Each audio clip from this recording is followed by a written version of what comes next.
नमस्ते दोस्तों, आप सबको मेरे चैनल पे दिल से धन्यवाद। और आप सबसे रिक्वेस्ट है कि अगर आपको मेरी वीडियो अच्छी लग रही है या कोई इन्फॉर्मेशन आपके लिए काम आ रहा है तो प्लीज़ और भी लोगों को शेयर करिए। क्या पता आपके एक शेयर बटन से किसी और का भला हो जाए।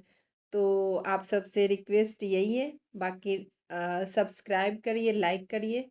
और आज हम जो बताने जा रहे हैं, नीच भंग राजयोग। अगर आपके जन्म कुंडली में अगर कोई राशि नीच के हो गए और उनकी नीचता जब भंग हो जाती है, तब वो राजयोग में कन्वर्ट हो जाता है। आपको बहुत बहुत अच्छे रिजल्ट देते हैं।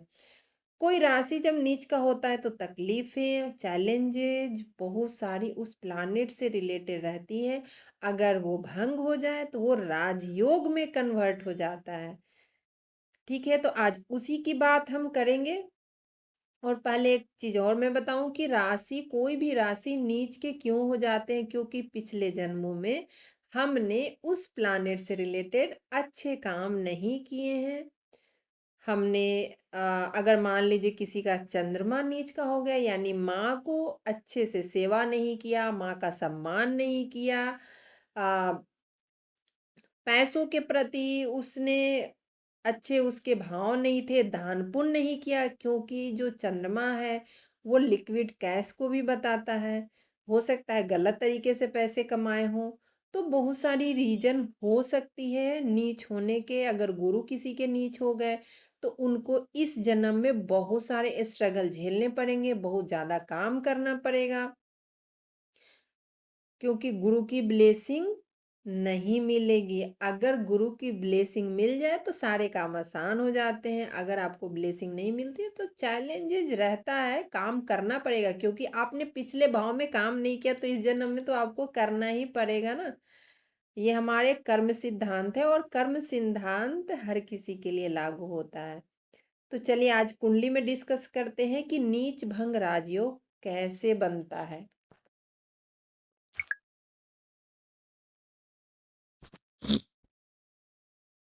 अब देखिए, इस कुंडली की बात हम करते हैं।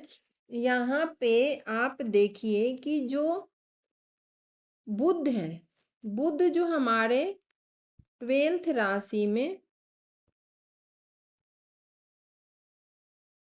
12th राशि में नीच के हो जाते हैं। 12th राशि में जब जाते हैं, बुध क्या है, नपुंसक ग्रह है। और जब वो गुरु के घर में जाते हैं, यानी जो बुध है वो बच्चा है। और जब गुरु धर्म के स्थान में जाते हैं, 12th राशि जो है वो आश्रम है, 12th राशि साधना का है, 12th राशि भोग विलास का भी है, 12th राशि जो है वहां पे बेड प्लेजर भी है, 12th राशि से हमारी एग्जिट भी होती है। तो वहां पे एक बच्चा, और वो भी नपुंसक है, तो उनका क्या काम, तो जब उस राशि में जब वो चले जाते हैं तो वो नीच के हो जाते हैं। नीच का मतलब यही है कि अगर कोई भी प्लानेट जिस राशि में जा रहा है और उसका जो काम है, जो बुध का काम है बिजनेस करने का, तो वहां पे वो काम ही उनको करने को नहीं मिल रहा है, यानी वो काम नहीं कर पा रहे जो उनका नेचर है, तो वो क्या हो जाते हैं, नीच के हो जाते हैं। अब देखिए, इस कुंडली में नीच भंग राजयोग बन रहा है। अब इसमें जो सूत्र हैं वो मैं बताने जा रही हूँ। पहला सूत्र ये कहता है कि जो राशि जिस राशि नंबर में वो नीच का होता है, फॉर एग्जाम्पल यहाँ पे जो बुध है 12th राशि, यहाँ पे नंबर जो है 12th लिखा हुआ है, तो 12th राशि में वो नीच के होते हैं। तो जो 12th राशि के जो स्वामी हैं वो केंद्र में बैठ जाए, पहला सूत्र। तो नीच भंग हो जाता है। तो अब देखिए, यहाँ पे जो गुरु हैं 12th राशि में, क्या है, 12th राशि के जो स्वामी हैं, जो लॉर्ड हैं, वो गुरु हैं। और गुरु कहाँ बैठ गए, गुरु कहाँ बैठ गए हैं, ये केंद्र में बैठ गए। गुरु कहाँ बैठ गए हैं? केंद्र में। यानी इस जातक का नीच भंग राजयोग हो गया। यानी इनको बहुत ही अच्छे रिजल्ट देने वाले हैं बुध। ठीक है। अब पहला सूत्र हो गया कि जो राशि नीच के जिस राशि में हो, अगर वो उसका स्वामी केंद्र में बैठ जाए तो नीच भंग राजयोग होता है। ठीक है। अब अगर कोई दूसरा मैं बताने जा रही हूं कि अगर कोई नीच के ग्रह तीसरे भाव, छठा, तीसरा, यहां बैठ जाए, यहां बैठ जाए और यहां बैठ जाए और यहां बैठ जाए।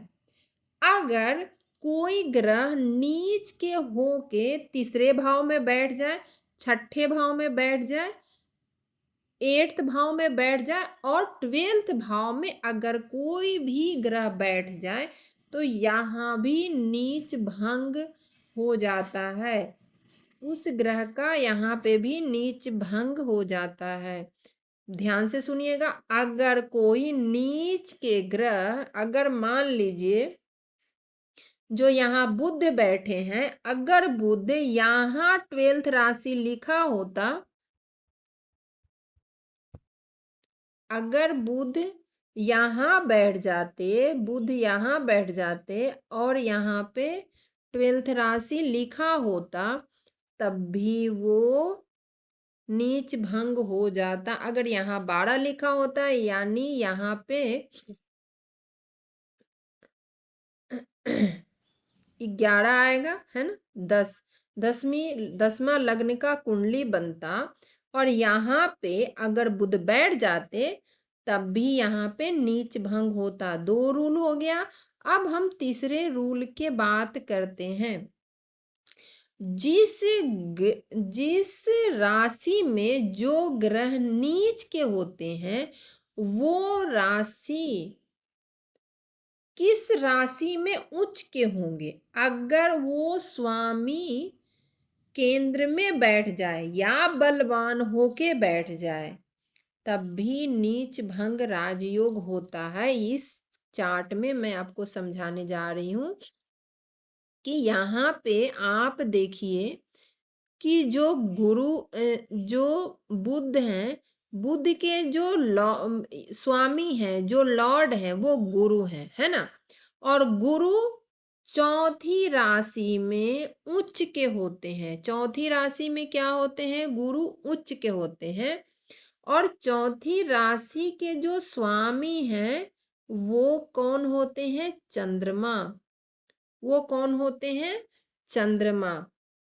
अगर चंद्रमा बलवान हो जाए, केंद्र में जब कोई ग्रह बैठ जाते हैं तो वो बलवान ही होते हैं, बैठ जाए तो नीच भंग राजयोग होता है। अब यहाँ पे देखिए इनके ये जो चंद्रमा है वो यहाँ बैठे हुए हैं, यानी इनमें 2 सूत्र लागू हो गया, है ना, लागू हुआ। जिस राशि में जो ग्रह बैठा हुआ है, यानी यहाँ पे बुध नीच के हो रहे हैं, बुध के जो राशि स्वामी गुरु हैं और गुरु किस राशि में उच्च के होते हैं? चंद्रमा की राशि में। और जो चंद्रमा है वो बलवान हो जाए, केंद्र में बैठ जाए, तब भी नीच भंग राजयोग बनता है। तीसरा सूत्र हो गया। अब एक सूत्र और है कि अगर कोई भी प्लानेट जिस राशि में नीच का होता है उस राशि के स्वामी उस पे दृष्टि डाल दे, यानी वो अपने घर को देख ले। अब एक बात बताइए, कोई इंसान किसी के घर में गया हुआ है नीच काम करने के लिए, खराब काम करने के लिए गया हुआ, उस घर में जो अच्छे काम के लिए वो घर था, लेकिन उस घर में वो जाके वो तोड़ फोड़ कुछ करने वाला है। लेकिन जब उसका जो घर का जो मालिक है अगर वो देख रहा है तो क्या उस घर में वो कर पाएगा बदमाशी? नहीं करेगा। वही चीज यहाँ पे अगर गुरु की दृष्टि, अगर यहाँ पे गुरु यहाँ बैठ जाए, गुरु यहाँ बैठ जाते, तो गुरु जब यहाँ बैठते तो गुरु की 9 दृष्टि यहाँ आती, 9 दृष्टि यहाँ आती, यानी जब गुरु अपने घर को देख लेंगे तो यहाँ पे बुरे काम करने नहीं देंगे, तो यहाँ पे नीच भंग राजयोग बनता। अगर गुरु यहाँ बैठ जाते, केंद्र में बैठ जाते, 1 2 3 4 5, 5वीं दृष्टि से देख लेते, तब भी नीच भंग राजयोग बन जाता है ना। तो ऐसे ही नीच भंग राजयोग होता है।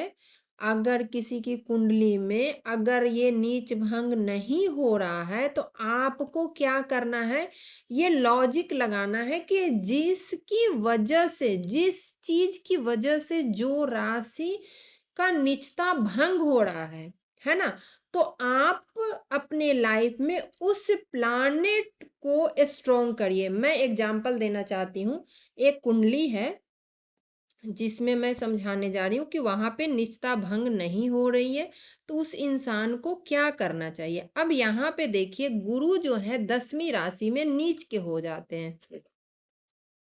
अगर यहाँ पे शनि जो है वो पावरफुल हो जाते, शनि क्या हो जाते, पावरफुल हो जाते।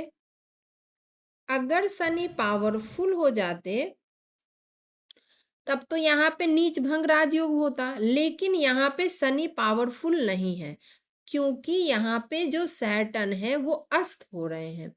अस्त प्लानेट डिग्री भी अच्छी नहीं है, तो प्लानेट के पास उतनी पावर है नहीं।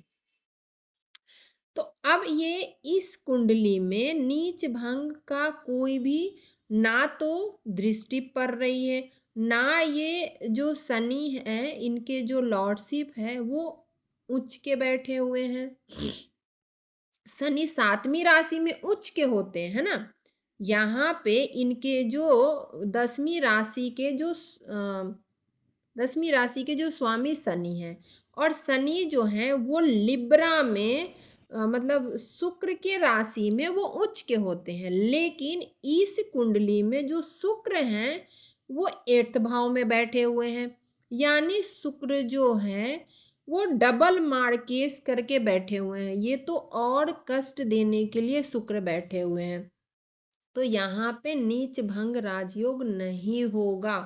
अब इस जातक को क्या करना चाहिए, इस जातक को पहले तो ये जो गुरु हैं वो धर्म के स्थान पे गए हैं, यानी कहीं ना कहीं धर्म से रिलेटेड इन्होंने पिछले जन्मों में कुछ तो गड़बड़ किया है, जिसके कारण गुरु नीच के हो कहाँ गए हैं, धर्म के स्थान पे गए हैं। यहाँ पे फादर का भी घर होता है, इनका फादर के साथ रिलेशनशिप अच्छा नहीं रहेगा, इनको जो भी है हम आज उसकी डिस्कस नहीं करेंगे, क्या रहेगा, हम आज इसकी डिस्कशन करेंगे कि ये कैसे सही कर सकते हैं। अभी इनको क्या करना पड़ेगा, धर्म के स्थान पे अगर कभी कोई काम हो रहा है, मंदिर का निर्माण हो रहा है, वहां पे कुछ डोनेट कर दे, कुछ अपने हाथों से जाके काम कर दे तो सबसे बढ़िया, अगर कुछ अपने हाथ लगा के वहां पे काम कर दे तो वो और भी अच्छा होगा। और अपने गुरु का सम्मान करना पड़ेगा। सबसे देखिए, गुरु पहले गुरु है तब भगवान है, पहले माता पिता है उसके बाद गुरु है, उसके बाद भगवान है, क्योंकि भगवान को बताने वाला भी गुरु है। तो गुरु इनके लाइफ में जो भी हैं उनका फोटो लगाएं और हर रोज उनको पूजा करें, उनको वंदन करें, उनका नमस्कार करें, पहला। दूसरा, मंदिरों में जो जाके वैसे ही पैसे नहीं देना है, जाके अपने हाथों से कुछ सेवा करें मंदिरों में, सबसे बड़ी चीज है सेवा। दूसरी चीज कि गुरु जो हैं वो 10वीं राशि में नीच के होते हैं, लेकिन चंद्र की राशि में वो उच्च के हो जाते हैं, यानी यहाँ पे जो चंद्र हैं, चंद्र जो है इस राशि में गुरु उच्च के होते हैं। तो अब इस इंसान को जो भी जातक हैं उनको क्या करना पड़ेगा, चंद्र को बलवान करना पड़ेगा। जैसे ही चंद्र बलवान हो जाएंगे, चंद्र जब बलवान होंगे तो मन से स्ट्रोंग हो जाएंगे, मन से, मन का स्वामी।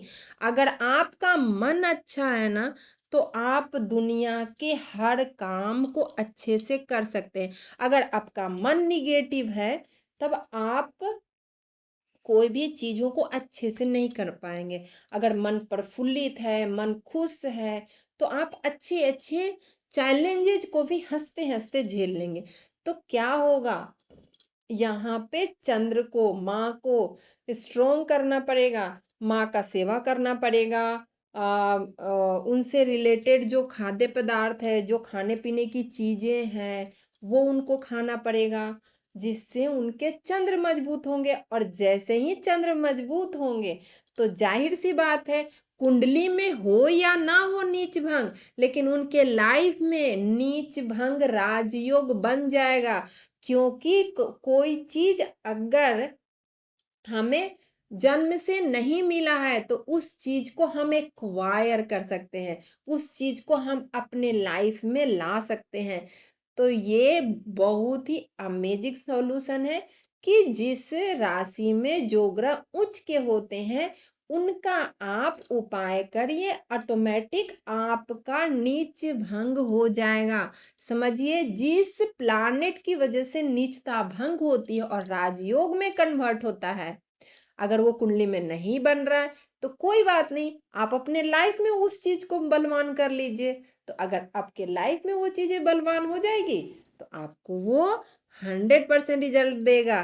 तो अगर आपको ये इंफॉर्मेशन अच्छी लगी हो तो प्लीज कमेंट में जरूर बताइए कि कैसा लगा और आप किस टॉपिक पे हमसे वीडियो चाहते हैं। Thank you so much.